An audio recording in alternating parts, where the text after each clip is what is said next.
Welcome to at TV. నేను మీ హుసేన్. తెలుగు ఏపీలో జరుగుతుంది ఒకటే చర్చ, పోలీసుల వ్యవహార శైలిపై. అటు మనం చూశాం, సాయి కృష్ణ సంబంధించిన లాకప్ డెత్ విషయంలో సిఐ నాగరాజు అరెస్టు నిన్నటి రోజు. అయితే తాజాగా కర్నూలు జిల్లాలో గంగమ్మకు సంబంధించిన హత్య మరణంపై కూడా అనేక అనుమానాలు లేవనెత్తి వస్తున్నటువంటి నేపథ్యంలో లాకప్ డెత్ ఇది అని చెప్పి వస్తున్నటువంటి నేపథ్యం ఉంది. ఈ నేపథ్యంలోనే ఆర్టీవీ ఎక్స్క్లూజివ్ గా ఈ కేసుని ఛాలెంజ్ గా తీసుకొని లాకప్ డెత్తా లేకపోతే అనారోగ్యంతో మరణించిందా అనేటువంటి అంశం మీద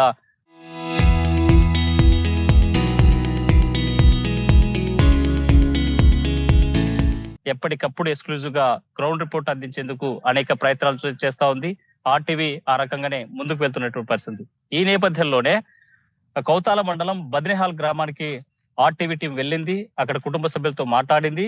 వాళ్ళ మాట్లాడేటువంటి క్రమంలో భయాందోళన కనిపిస్తుంది వాళ్ళ ఫేస్ లో. ఇది ప్రధానమైనటువంటి కారణం, పోలీసులు ఆ రకమైనటువంటి ట్రీట్మెంట్ ఇచ్చారా, లేకపోతే ఏం మాట్లాడితే ఎక్కడి నుంచి మరో ప్రమాదం వస్తుందా అనేటువంటి భయాందోళన స్పష్టంగా కనిపిస్తుంది ఆ గ్రామ ప్రజల అందరిలో కూడా. అయితే తాజాగా కూడా హెచ్ఆర్ఎఫ్ సంబంధించిన బృందం వేదికకు సంబంధించిన బృందం నిన్నటి రోజున ఈ రాష్ట్ర ఉపాధ్యక్షులు యూజీ శ్రీనివాసుల ఆధ్వర్యంలో నిజ నిర్ధారణ కమిటీ పేరుతో బద్రిహాల్ వెళ్లారు.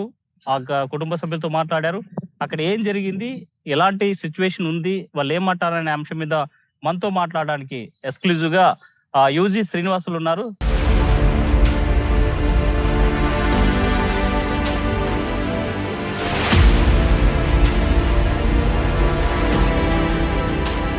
సార్ నమస్తే.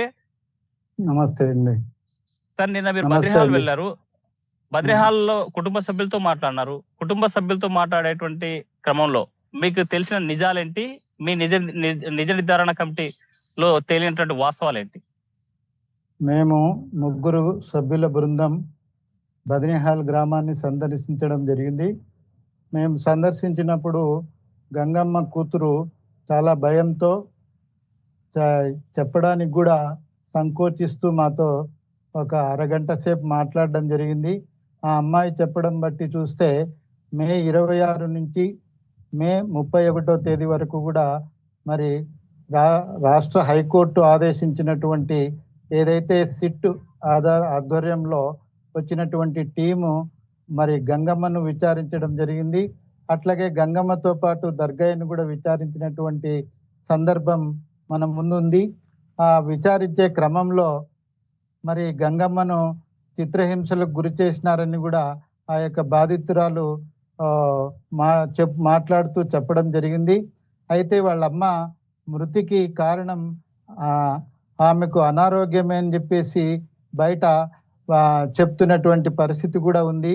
అయితే ఏం చెప్తే ఏమవుతుందో అన్న భయం ఆ అమ్మాయి కళ్ళలో మేము గోచరించడం జరిగింది. ఆ అమ్మాయితో పాటు ఆ గంగమ్మ కుటుంబానికి సంబంధించినటువంటి చిన్న కొడుకు శివతో పాటు వాళ్ళ చిన్నాన్న కూడా, అంటే ఈ యొక్క లక్ష్మికి చిన్న ఆయన అవుతాడు, అతను కూడా ఉన్నాడు. ఆ బంధువులందరితో మాట్లాడడం వల్ల ఈ కేసులో వాళ్ళు ముందుకు పోవాలని చెప్పేసి మనసులో ఉన్నా బయటికి నిర్భయంగా చెప్పలేనటువంటి స్థితిలోనే వాళ్ళు ఉన్నారని మాకు అర్థమైంది. ఇది వాళ్ళు చెప్పడం.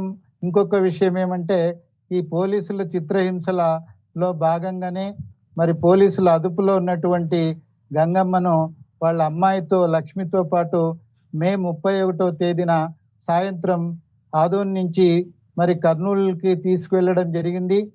మరి అనారోగ్యం అయితే మరి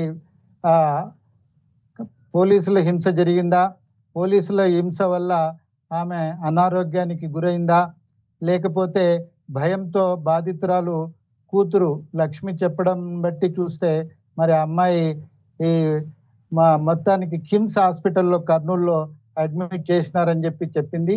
ఆ మరుసటి రోజు అంటే జూన్ 1వ తేదీన ఉదయం 7 గంటలకు మరి ఆ గంగమ్మ మృతి చెందడం జరిగింది.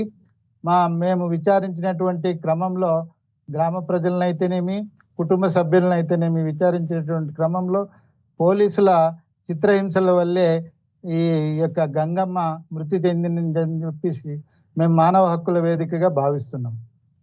సార్ చెప్పండి, కామన్ గా మనం ఏ చిన్న విషయం అంటే మనం ఊర్లో ఘర్షణ జరిగినా రియాక్ట్ అవుతాం, కుటుంబ సభ్యులైనా లేకపోతే ఆ ఇరుగు పొరుగు ఉన్న వాళ్ళంతా కూడా. ఒక మనిషి గంగమ్మ అనేటువంటి మహిళను ఆ ఆ మహిళ మరణం మీద అనేక అనుమానాలు వస్తున్న నేపథ్యంలో కుటుంబ సభ్యులతో పాటు గ్రామస్తులు కూడా ఎందుకు రియాక్ట్ కాలేనటువంటి సిచ్యువేషన్ ఉందంటారు అక్కడ? మామూలుగా ఆ అక్కడ బాగా వెనకబడినటువంటి ప్రాంతము కౌతాళం మండలం అయితేనేమి, మొత్తం ఈ యొక్క పశ్చిమ ప్రాంతం యొక్క దాన్ని కౌతాళం మండలమే జిల్లాకు పూర్తిగా పడమటికి ఉంటుంది. ఆ ప్రాంతం బాగా వెనుకబడిన ప్రాంతం కాబట్టి ప్రజలు మేము ప్రజా సంఘంగా ప్రజల ముందుకు వెళ్ళినప్పుడు విషయాలు చెప్తారు, కానీ వాళ్ళు బయటకు వచ్చి చెప్పే పరిస్థితి అయితే అక్కడ లేదని చెప్పేసి మేము అర్థం చేసుకోవడం జరిగింది.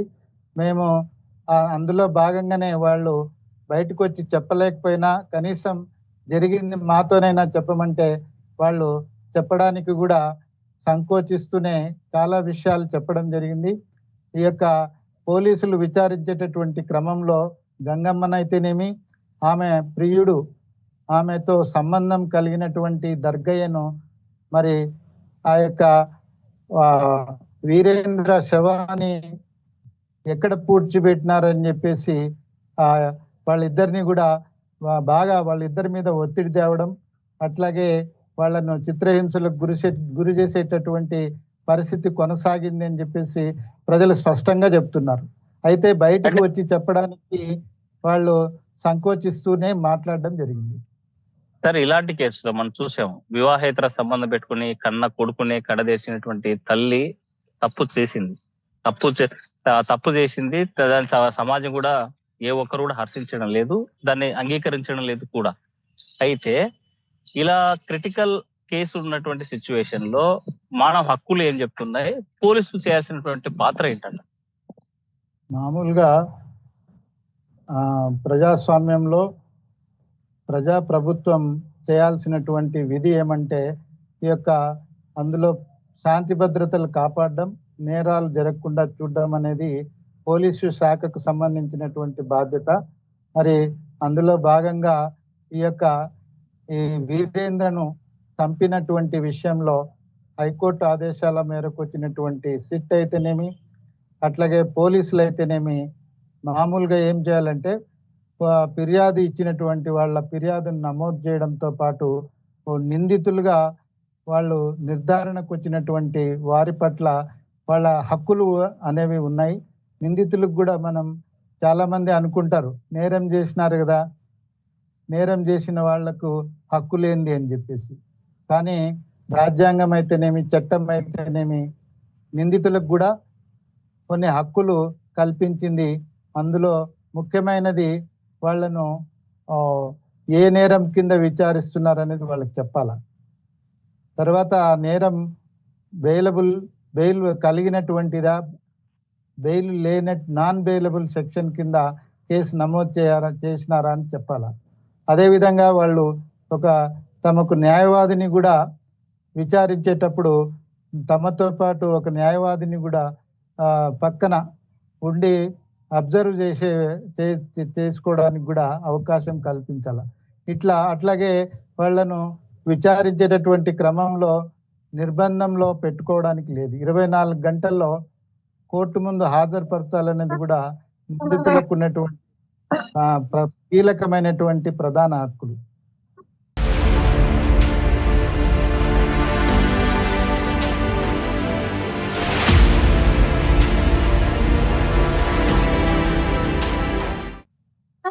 అంటే మనం చూసాం, హక్కులు ఉన్నాయి. నిందితులు నేరారోపణ చేయబడ్డా లేకపోతే నేరం చేయబడ్డ వాళ్ళకి ప్రత్యేకమైన హక్కులు ఉన్నాయి. కానీ హక్కులు ఉన్నాయన్నటువంటి నెపంతోనో లేకపోతే తన కొడుకుని తానే చంపి కనిపించడం లేదని చెప్పేసి మిస్సింగ్ కేసు నమోదు చేయడం లేదని చెప్పి హైకోర్టులో రిట్ చేయడం, పోలీసు యొక్క విధుల్ని అవమానించడం కాదా? లేకపోతే దీన్ని నెగ్లిజెన్సీగా చూపించి వాళ్ళ యొక్క ఎఫిషియన్సీ దెబ్బతీసినట్లు కాదా గంగమ్మ చేసినటువంటి చర్యను మనం తప్పనిసరిగా కొడుకును చంపింది వాస్తవం అయితే ఆమె మీద కూడా హత్య కేసు నమోదు చేయాలి. అందులో ఎటువంటి అనుమానాలు పెట్టుకోవాల్సినటువంటి అవసరం లేదు. అయితే పోలీసులు మరి ఈ నేరం చేసినారని చెప్పేసి పరిశోధన ఇన్వెస్టిగేషన్ చేసేటటువంటి క్రమంలో వాళ్ళ దృష్టికి వాళ్ళే నేరాలు చేసినారా తెలుసుకున్నప్పుడు వాళ్ళ మీద కేసు నమోదు చేయడం అనేది ప్రధానంగా చేయాలా, రిమాండ్కి పెట్టాలా.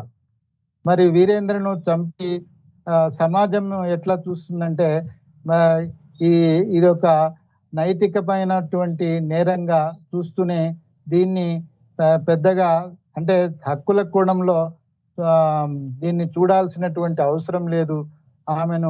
ఆమెను కొట్టి హింసించడం అనేది లేకుండా కూడా న్యాయస్థానాలు శిక్షిస్తాయి. ఆమె నేరం చేసిందని న్యాయస్థానం ముందు ఆమెను నిలబెట్టి సాక్ష్యాధారాలతో నిరూపించి ఆమెకు శిక్ష వేయాలని చెప్పేసి చట్టం చెప్తుంది.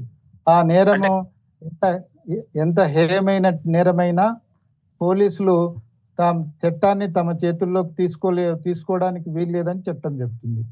అంటే పోలీసులు కూడా కొన్ని పవర్స్ ఉన్నాయి. కరుడు కట్టినటువంటి నేరస్తులు ఏదైతే నేరం చేశామని అంగీకరించినప్పుడు, లేకపోతే మొండికేసినప్పుడు, ఆ కేసులో పురోగతి సాధించాలన్నప్పుడు కొన్ని రైట్స్ వాళ్ళకు కూడా ఉన్నాయి కదా. ఆ రైట్స్ లో భాగంగానే ఈ రోజు జరిగేటువంటి చర్య జరిగిందా అంటే దానికి ఏం చెప్తామంటే, ఇప్పుడు శాస్త్రీయమైనటువంటి అంటే సైంటిఫిక్ గా ఇన్వెస్టిగేషన్ అవసరం.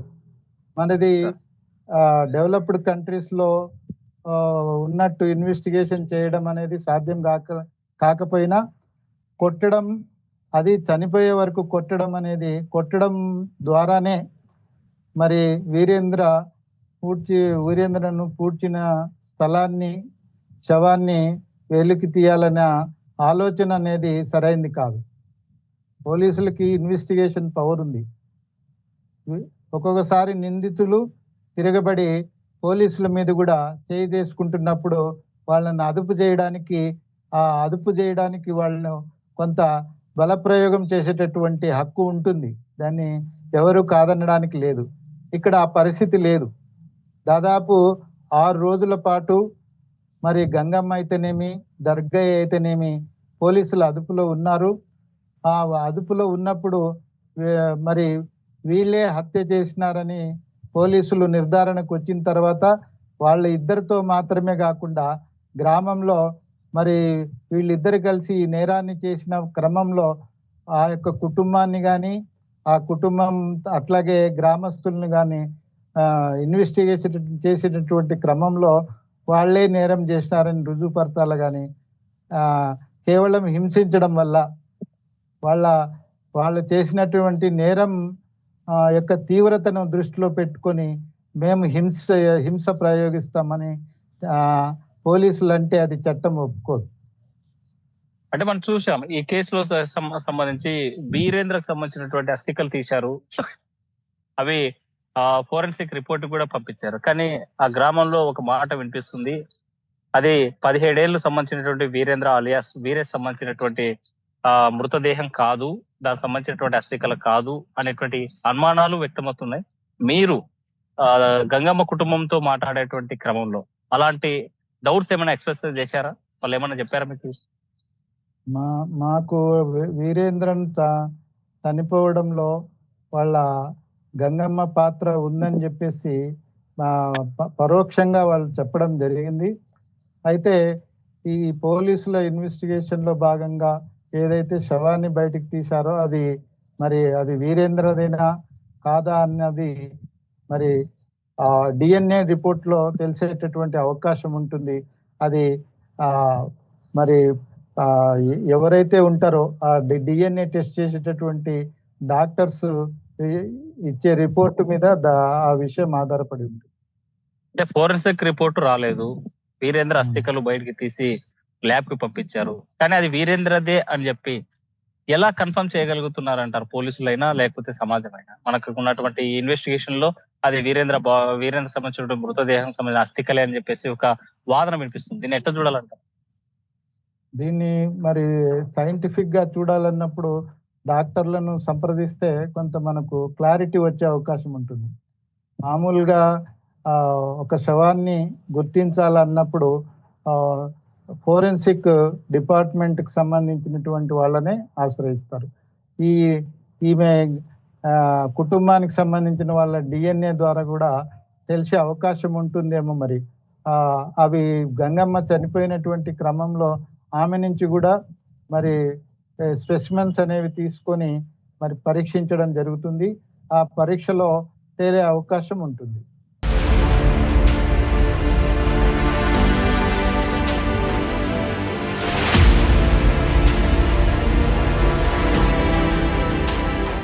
మీకున్న సమాచారం ప్రకారము ఈ ఫోరెన్సిక్ ల్యాబ్ కు పంపించేందుకు డిఎన్ఏ శాంపిల్స్ అటు వీరేంద్ర అస్థికల నుంచి అయినా సరే, లేకపోతే ఇటు ఎవరి కుటుంబ సభ్యుల్లో ఎవరి శాంపిల్స్ పంపించారనేటువంటి సమాచారం మీకుంది?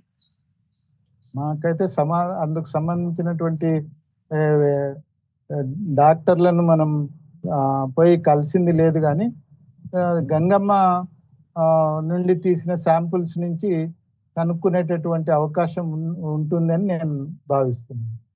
ఇప్పుడు గంగమ్మ విషయం కాసేపు అలా పెట్టేస్తే, దర్గప్ప ఇప్పుడు ప్రాణాపాయ స్థితిలో ఉన్నాడు. ఈ మధ్య కాలంలో కాస్త కోలుకుంటున్నాడు. ఇక్కడే కర్నూలు జనరల్ హాస్పిటల్లో 2 చేతులు కూడా పనిచేయడం లేదు. తన పరిస్థితి కూడా విషమంగా ఉంది అని చెప్పి మొన్నటిదాకా డాక్టర్స్ చెప్పినట్టు మాట. అయితే ఇప్పుడు కాస్త ఆరోగ్యం కూడా మెరుగుపడుతుంది అని చెప్పారు. ఇప్పుడు ప్రత్యక్ష సాక్షి దర్గప్ప ఈ విషయంలో ఏం జరిగింది, గంగమ్మకు సంబంధించినటువంటి సిట్టు విచారణ చేసేటువంటి క్రమంలో అనేటువంటి అంశాల మీద, తన మీద ఎలాంటి కనీసం ఎవరు కూడా మాట్లాడలేనటువంటి సిచ్యువేషన్, ఎవరితో కూడా పోలీసులు మాట్లాడొద్దనేసి ఆంక్షలు విధించడాన్ని, ఈ కంట్రోలింగ్ పెట్టడాన్ని ఎట్లా చూడాలంట? పూర్తిగా ఇది హక్కులని హరించేటటువంటి చర్య. తర్వాత దర్గయ్య ఖచ్చితంగా దీన్ని బట్టి చూస్తే దర్గయ్యను ఒక వెహికల్ మీద నుంచి, అంటే 2 వీలర్ మీద నుంచి పడడం వల్ల గాయాలని చెప్పేసి పోలీసులు చెప్తున్నారు. మరి పోలీసులు ఆ విధంగా చెప్పడం బట్టి చూస్తేనే మనకి స్పష్టంగా అర్థమవుతుంది. పోలీసులు దర్గయ్యను చిత్రహింసలకు గురి చేయడం వల్లనే ఇప్పుడు ఆయన ఆరోగ్య పరిస్థితి ఆందోళనకరంగా ఉందనేది మేము భావిస్తూ ఉన్నాం. మరి ఆయన్ని కలవడానికి ఎవరి పర్మిషన్ అవసరం లేదు. ఎవరైనా వెళ్ళి కలవగలిగే పరిస్థితి ఉండాలా. అట్లా లేదు అంటే మరి ఈ సిట్ పోలీసులు ఎంత అతని ఒంటి మీద అయినటువంటి గాయాలన్నిటికీ కూడా వాళ్లే బాధ్యులని మేము నమ్ముతున్నాం. అంటే జ్యుడిషియల్ కస్టడీలో ఉన్నాడు, రిమైండ్ ఖైదీగా ఉన్నటువంటి వ్యక్తికి ప్రొటెక్షన్ అవసరము. ఒకవేళ అతన్ని కలవాలంటే కూడా న్యాయమూర్తికి సంబంధించినటువంటి అనుమతులు తీసుకునే కలవాలి అని చెప్పి పోలీసులు చెప్తున్నటువంటి మాట. ఇది చట్ట ప్రకారం ఎంతవరకు వాస్తవం అంటారు? ఇది పూర్తిగా కూడా పోలీసులు తాము చేసినటువంటి అకృత్యం బయటపడుతుందనే ఈ నిరోధించటం అనేది జరుగుతూ ఉంది. అదే విషయం హైకోర్టులో వాదనల్లో భాగంగా కూడా హైకోర్టు చీఫ్ జస్టిస్ దృష్టికి కూడా తీసుకురావడం జరిగింది. మరి దానికి చీఫ్ జస్టిస్ గారు కూడా ఎందుకు ఈ పరిస్థితి ఉంది అని చెప్పేసి కూడా వ్యాఖ్యానించినట్టు పత్రికల్లో వచ్చింది. అంటే మనం చూస్తున్నాం సార్, ఈ కేసు ప్రారంభం రోజు నుంచి ఇప్పటి వరకు అనేక మలుపులు తిరుగుతుంది. ఎక్కడ ఒక మాటకి ఇంకో మాటకి పొంతలేనటువంటి సిచ్యువేషన్. ఈ కాల పరిమితి ఉన్నటువంటి గ్యాప్ లో సాక్ష్యాలను తారుమారు చేసేటువంటి అవకాశం ఉందా లేదంట? ఖచ్చితంగా ఖచ్చితంగా ఉంది అని నేను భావిస్తున్నాను. ఏ విధంగా అంటే ఈ విషయంలో మామూలుగా మనం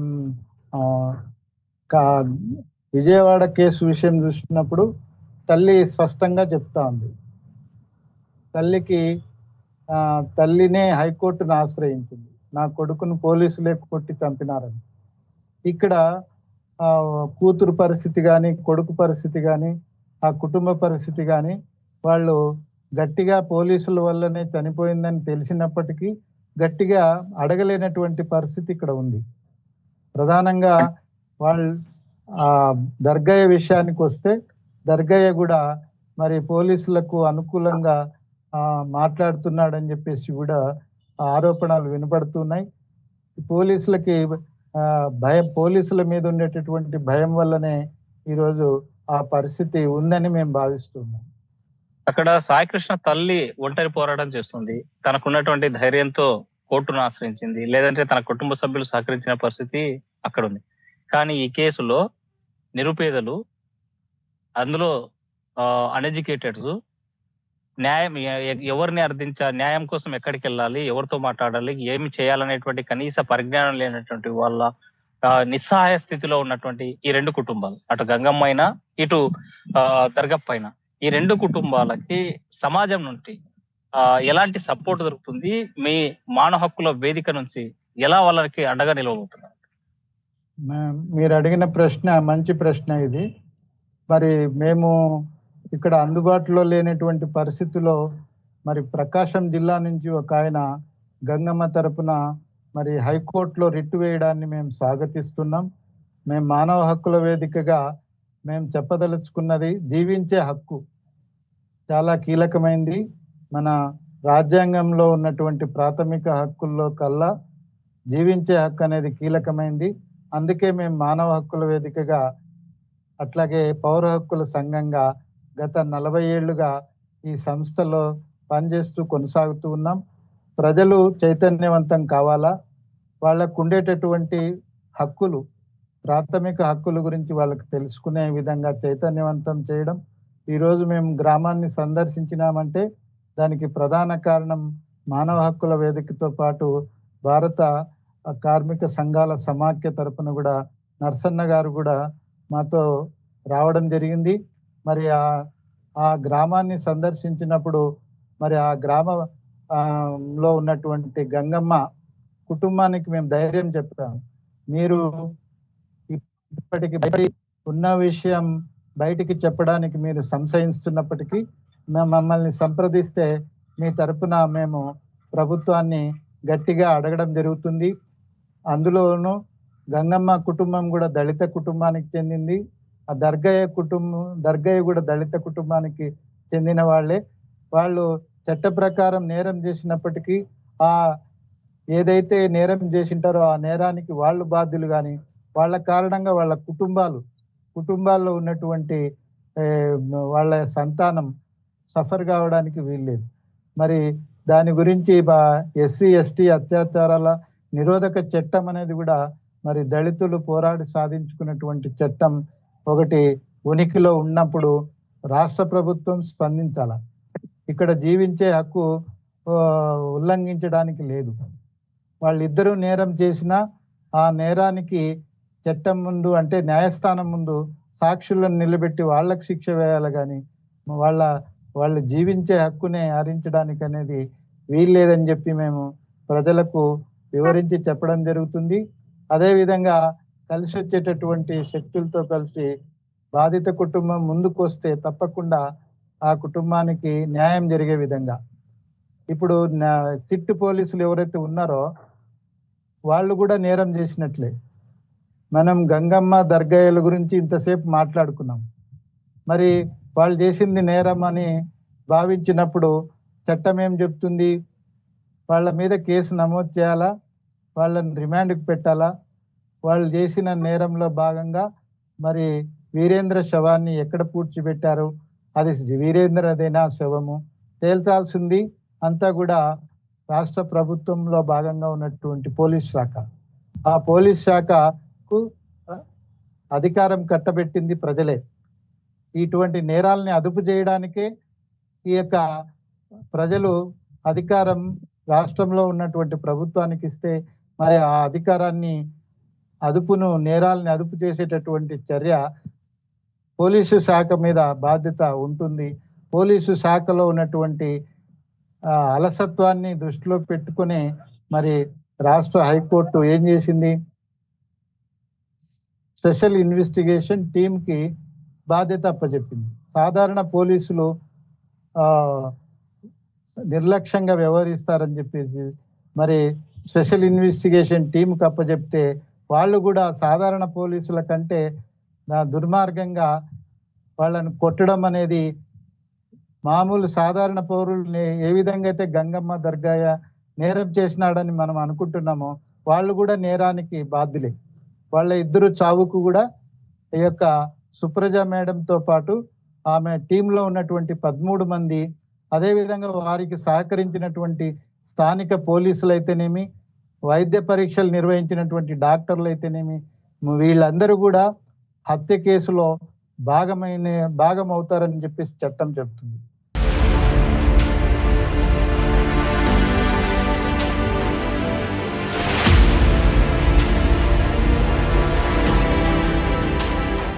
చట్టం చెప్పండి. చెప్పండి సార్. చట్టము పగడ్బందీ ప్రజలకే కాదు, దాన్ని నేరాలు చేసినటువంటి వాళ్లకు శిక్ష వేయించడంలో భాగంగా పోలీసులు హింస చేస్తే వాళ్ళు కూడా వాళ్ళ కారణంగా చనిపోతే వాళ్ళ మీద కూడా హత్య కేసు నమోదు చేయమని చట్టం చెప్తుంది. మనం చూసాం తాజాగా తమిళనాడులో కూడా కొంతమందికి లాకప్ డెత్ కేసులో మరణ శిక్షలు వేసినటువంటి జడ్జిమెంట్ కూడా చూసిన పరిస్థితి. అయితే సార్ ఇక్కడ చట్టాలు పగడ్బందీగా ఉన్నాయి, అట్రాసిటీ చట్టాలు పగడ్బందీగా ఉన్నాయి. మానవ హక్కుల సంఘాలుగా మాట్లాడడానికి మీరు సిద్ధంగా ఉన్నారు. ప్రజా పౌర హక్కు సంఘాలన్నీ కూడా ఆ కుటుంబానికి మద్దతుగా ఉండేందుకు సిద్ధంగా ఉన్నాయి.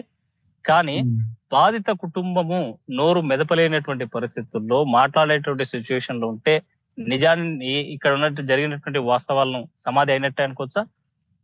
ఇప్పుడు ఇది కూడా చాలా జెన్యూన్ క్వశ్చనే. ఇప్పుడు హైకోర్టులో గంగమ్మ వాళ్ళేం రిట్ పిటిషన్ వేయలేదు గంగమ్మ మృతి మీద.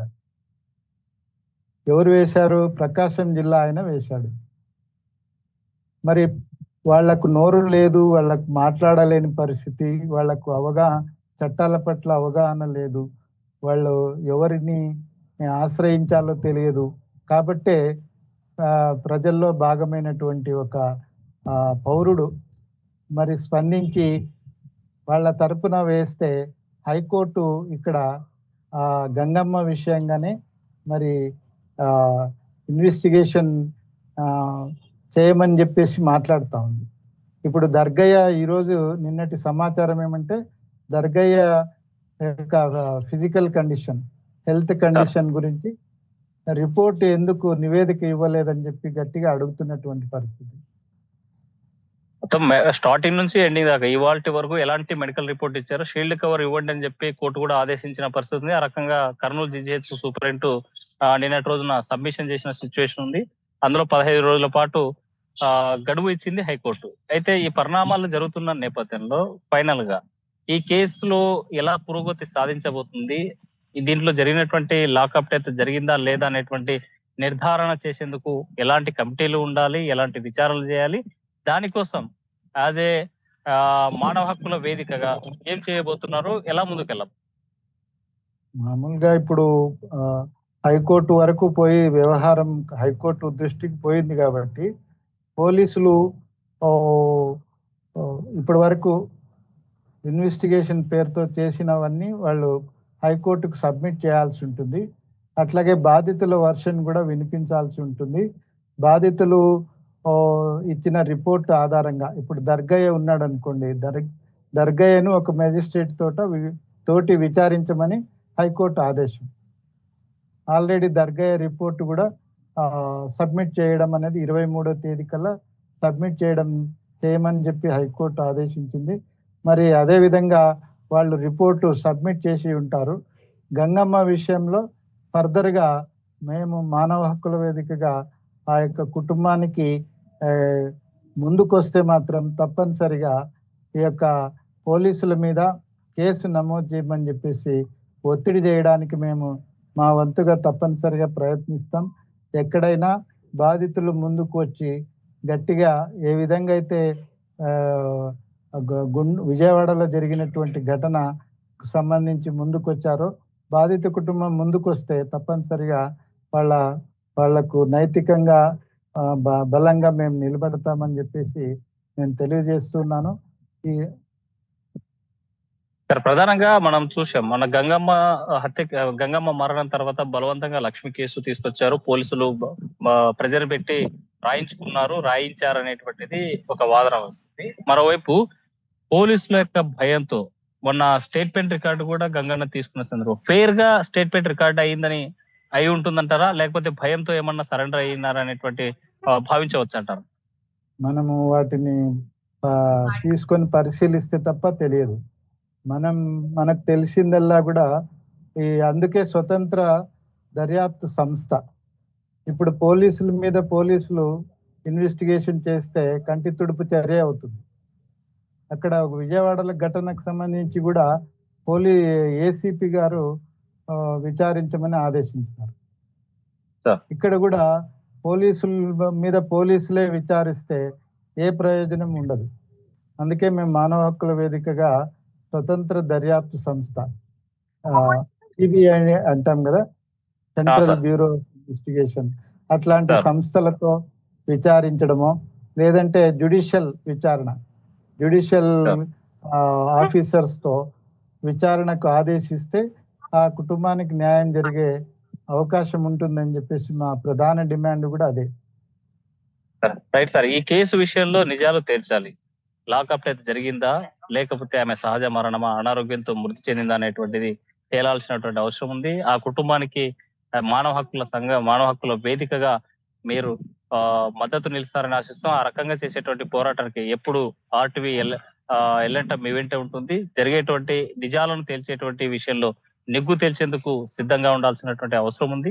ఆ రకంగా మీరు చేసేటువంటి పోరాటం సక్సెస్ కావాలని కూడా కోరుకుంటున్నాను. Thank you sir. Thank you.